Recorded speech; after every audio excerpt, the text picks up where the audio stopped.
Hey, what's up? It's Phoenix, and I'm going to introduce my new book of poetry, Thoughts. Thoughts is, I would describe as a dense book of poetry and one of my most dense books that I've written. I'm very proud of it. I would say that the book has a lot going for it in terms of originality and content and many different ideas to explore. The poems could be loosely described as experimental lyric poems, perhaps, or maybe an engagement with my thoughts written and created via poetry itself and through language and through a creative application of language.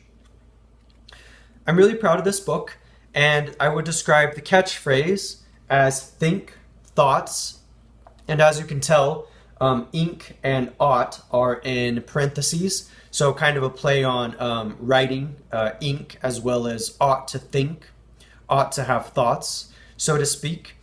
So there's a lot that I could say about this book. I'm certainly very proud of it, and I hope that you'll check it out. You can find it on my author page at Amazon at amazon.com/author/phoenix_rises. And yeah, I urge you to check it out. It's available for Kindle as well as for paperback. So there are many different titles in this poetry collection.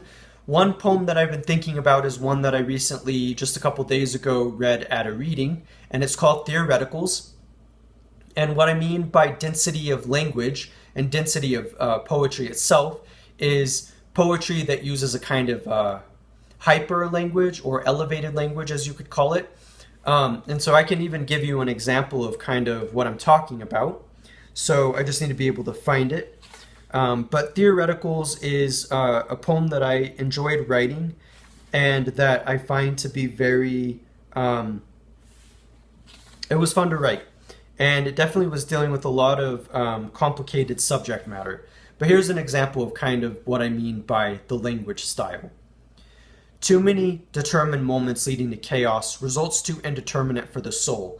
All the questions laid out before us, to quest and question ourselves, to always have some new secret. The subtle connections between an insider one day, an outsider the next. The diagnosis is mental illness, theoreticals to invented concepts, love versus hate, God versus humans, Christianity and Buddhism hybridity. My world should be an unprovable theoretical calculus vacuous, empty vacuum unprovable yet true, mathematical. So that's kind of an example of what I mean. The poem is definitely exploring, I would describe difficult subject matter by way of the language itself, but I would describe not all of the poems as necessarily being so dense. I was actually just reading my poem, You Look Like Hell, and that one was actually an attempt to use a colloquial voice, which I think that I captured, which you can kind of hear with phrases such as, let me find it, phrases such as you look like hell, which was one of the most obvious phrases. Oh man, you look like hell again. What you have to go looking like that all the time for? And stuff like that.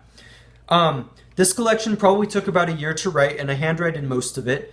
I wrote my poem The Hospital in this collection while thinking about my hospitalizations when I was 16. I wrote Soul Saver when I was wanting to branch out and to write new experimental poetry and like something that I hadn't engaged with before. I wrote Dreamcatcher when I was thinking about a Dreamcatcher that was given to me a long time ago when I was having a very difficult time.